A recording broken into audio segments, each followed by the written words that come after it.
Dalam hidup, berapa kali kita memandang kehidupan orang lain, lalu diam-diam berharap bisa menukarnya dengan hidup kita. Kita sibuk menghitung nikmat yang dimiliki orang lain, hingga lupa mensyukuri anugerah yang telah Tuhan berikan kepada kita. Padahal, di balik setiap kehidupan yang tampak sempurna, selalu ada hal yang tak terlihat oleh pandangan mata.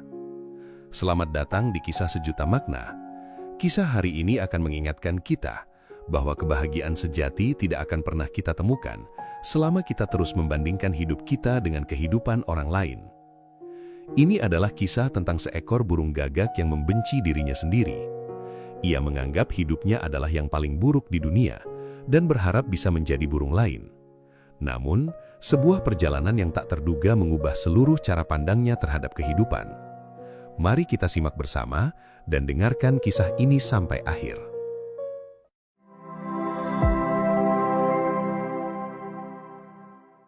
Di sebuah hutan yang hijau dan rimbun, hiduplah seekor burung gagak. Setiap pagi, ia melihat bayangannya di permukaan air. Bulu-bulunya yang hitam membuatnya merasa rendah diri. Dengan sedih ia berkata, "Mengapa aku harus terlahir seperti ini? Mengapa aku tidak secantik burung-burung yang lain?" Hari demi hari, ia hidup dalam kesedihan. Suatu pagi, ia menangis di atas sebuah dahan pohon. Air matanya jatuh perlahan ke tanah. Di bawah pohon itu, duduk seorang pertapa tua yang sedang bermeditasi. Beliau membuka matanya ketika merasakan tetesan air mengenai wajahnya. Saat mendongak, ia melihat seekor gagak sedang menangis. Dengan suara yang lembut ia bertanya, "Mengapa engkau menangis, wahai burung kecil?" Gagak itu turun dan menceritakan semua isi hatinya. "Aku membenci diriku sendiri. Buluku hitam. Tidak ada yang mengagumiku. Manusia selalu mengusirku. Seandainya aku bisa menjadi burung lain, aku pasti akan lebih bahagia." Sang pertapa hanya tersenyum. "Jika itu yang kau inginkan, aku bisa mengubahmu menjadi burung apapun." Mata gagak berbinar penuh harapan. "Benarkah?" "Ya, tetapi sebelum itu, pergilah mengelilingi dunia. Temukan seekor burung yang benar-benar bahagia dengan hidupnya. Setelah itu, kembalilah kepadaku." Tanpa berpikir panjang, gagak pun memulai perjalanannya. Burung pertama yang ia temui adalah seekor angsa putih yang sedang berenang dengan anggun di sebuah danau. Bulu angsa itu putih bersih seperti salju. Gagak berkata, "Betapa indahnya dirimu. Pasti hidupmu sangat bahagia." Namun angsa hanya menghela napas. "Andai kau tahu isi hatiku, aku justru iri kepada burung beo. Buluku hanya putih, tidak memiliki warna-warni yang indah." Gagak terkejut. Ia mengira angsa adalah burung paling bahagia. Ternyata tidak. Kemudian ia pun terbang mencari burung beo. Burung beo memiliki bulu hijau dan merah yang memukau. "Pasti sekarang aku menemukan burung yang benar-benar bahagia," pikir gagak. Tetapi dugaan itu kembali salah. Ketika bertemu, burung beo berkata, "Keindahan warna buluku justru membuat manusia ingin menangkapku. Aku hidup dalam ketakutan setiap hari. Aku berharap menjadi burung lain yang tidak begitu mencolok." Perjalanan pun terus berlanjut. Gagak bertemu burung kardinal yang iri kepada burung kolibri. Burung kolibri iri kepada elang. Elang iri kepada burung hantu. Burung hantu iri kepada burung merak. Semua memiliki alasan masing-masing. Semua merasa hidup burung lain lebih baik daripada hidup mereka sendiri. Semakin jauh gagak terbang, semakin ia bingung. Mengapa tidak ada satupun burung yang benar-benar puas dengan kehidupannya?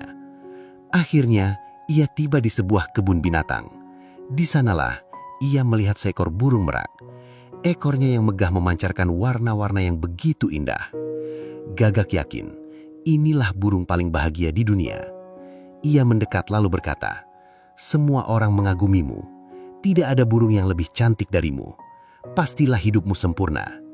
Merak membuka ekornya perlahan, namun sorot matanya dipenuhi kesedihan. "Kau salah, Gagak. Semua orang datang hanya untuk melihat kecantikanku. Tetapi karena kecantikan itulah, aku kehilangan kebebasanku." Merak memandang keluar kandang. "Aku tidak bisa terbang kemanapun. Aku tidak bisa memilih kemana aku ingin pergi. Aku hidup di balik jeruji setiap hari." Lalu Merak bertanya, "Tahukah kau, burung siapa yang paling aku iri?" Siapa? Merak tersenyum. Yaitu kau, Gagak. Gagak terdiam. Aku? Jawabnya. Ya, kau bebas. Tidak ada yang mengurungmu. Tidak ada yang memburumu karena bulumu. Kau bisa terbang kemana saja. Itulah harta yang paling berharga. Saat itu juga, hati Gagak seperti tersentuh oleh cahaya. Untuk pertama kalinya dalam hidupnya, ia melihat dirinya dengan cara yang berbeda. Ia segera kembali menemui sang pertapa. Dengan wajah penuh kebahagiaan, ia berkata, "Sekarang aku mengerti." Pertapa mengangguk. "Apa yang telah kau pelajari?" Gagak menjawab, "Aku mengira semua burung hidup lebih bahagia dariku. Ternyata setiap burung memiliki penderitaan yang berbeda. Angsa iri pada warna. Beo hidup dalam ketakutan. Kardinal takut dimangsa. Kolibri kelelahan sepanjang hidupnya. Elang kesepian. Burung hantu disalahpahami. Merak kehilangan kebebasannya. Sedangkan aku," ia tersenyum, "aku memiliki sesuatu yang selama ini tidak pernah kusadari. Aku bebas." Pertapa mengangguk. "Sekarang, kau ingin menjadi burung apa?" Gagak menggeleng sambil tersenyum lebar. "Tidak, aku ingin tetap menjadi diriku sendiri. Untuk pertama kalinya, aku bersyukur atas hidupku." Sejak hari itu, Gagak tidak pernah lagi menangisi bulu hitamnya. Ia terbang melintasi hutan dengan hati yang ringan. Ia menyadari bahwa kebahagiaan tidak pernah datang karena menjadi orang lain. Kebahagiaan lahir ketika kita mampu menghargai apa yang telah kita miliki. Kisah sederhana ini mengajarkan kita satu hal, bahwa dalam hidup, bukankah kita sering seperti Gagak itu? Kita melihat hidup orang lain hanya dari apa yang tampak di permukaan. Kita iri pada keberhasilan mereka.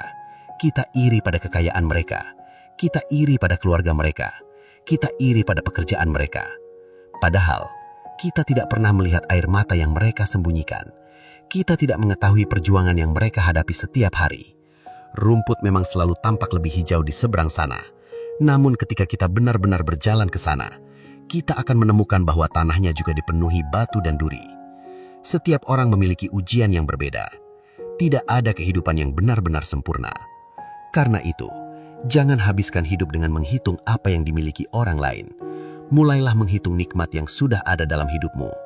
Mungkin kesehatan, mungkin keluarga, mungkin sahabat, mungkin pekerjaan, atau mungkin kesempatan untuk terus belajar, atau mungkin kebebasan untuk menjalani hidup sesuai pilihanmu. Semakin kita bersyukur, semakin kita menyadari bahwa kebahagiaan tidak pernah berada di tempat yang jauh. Ia sudah ada di dalam hidup kita sejak lama. Hanya saja, selama ini kita terlalu sibuk melihat kehidupan orang lain, hingga lupa menghargai milik sendiri. Sekarang, coba renungkan kembali. Nikmat apa yang selama ini paling sering kamu lupakan untuk disyukuri?